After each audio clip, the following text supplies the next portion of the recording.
तहज्जुद बहुत अफजल इबादत है, तभी ये फ़र्ज नहीं की गई, क्योंकि फ़र्ज इबादत तो इंसान अक्सर खौफ से भी पढ़ता है या ये सोच कर भी पढ़ लेता है कि उसका रोज़ महशर सवाल किया जाएगा, मगर तहज्जुद इंसान हर डर से आज़ाद होकर पढ़ता है। इसमें सवाल और जवाब का कोई खौफ नहीं होता और ना ये सोचा जाता है कि ये फ़र्ज है। तहज्जुद इश्क की नमाज है और बस ये सोच कर पढ़ी जाती है कि आज अल्लाह से मुलाकात करनी है, आज अल्लाह से तब बात करनी है जब सब सो रहे होंगे, जब गुफ्तगू की आवाज़ और हिचकियाँ लेता हुआ दिल किसी को दिखाई नहीं देगा।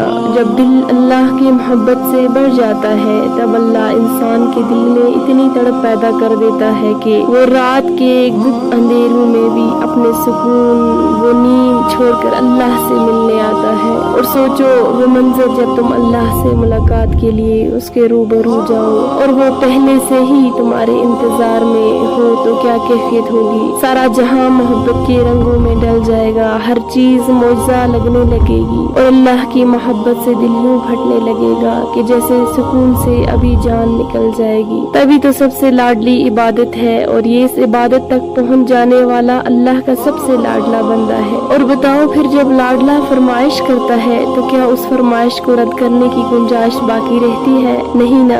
तो तहज्जुद को आते हैं सारे हुनर अल्लाह को मनाने वाले। कहानी को अल्लाह तहज्जुद तक तब लाता है जब वो चाहता है कि मेरा बंदा मुझे मना ले, मुझसे बात करे, मेरे सामने अपनी झोली फैलाए ताकि वो उसकी मांगी हुई मुरादों पर आमीन कह सके। वक्त और हालात हमें उन रास्तों पर चलने पर मजबूर कर देते हैं जिनसे हमें तकलीफ पहुंचती है, लेकिन वो रास्ते हमारी बेहतरी के लिए होते हैं। वो वक्त भी बदलता है और नसीब भी, लोग भी बदलते हैं और हालात भी। जैसे अल्लाह आसमान पर तारीकी के रंग हमेशा नहीं रखता और इस आसमान को दिन के रंग बिरंगे उजालों से भर देता है, वैसे ही वो हिचकियों को मुस्कुराहटों में बदल देता है। और अगर वो आपको तहज्जुद तक ले आया है तो समझ लीजिए कि अब सिले का वक्त है, अब कबूलियत का वक्त है, अब उन तमाम कहानियों के मुकम्मल होने का वक्त है जिनका मुकम्मल होना आपकी नजर में नामुमकिन है। जो मोहब्बतों का बादशाह है वो कैसे आपकी मोहब्बत नामुकम्मल रहने देगा? वो सुन लेगा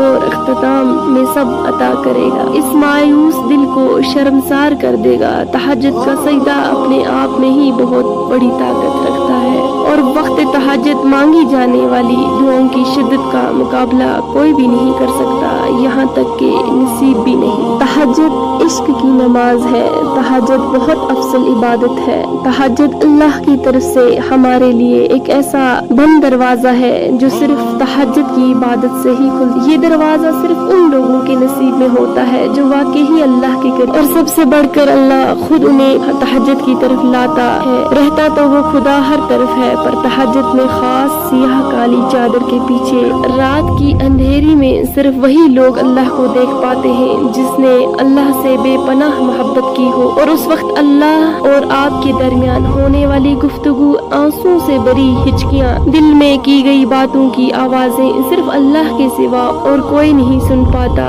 उस वक्त तहज्जुद के सजदे ना तो सर उठाने का दिल करता है और ना ही आसमान से नजर हटाने का। और अगर ऐसा हो जाए कि कभी उसी दौरान तुम्हारी अल्लाह से तहज्जुद में मुलाकात हो जाए और वह तुम्हारे रूबरू आ जाए और वो मंजर तुम्हारे लिए मौजज़े से कम ना हो, हाँ यही तहज्जुद है।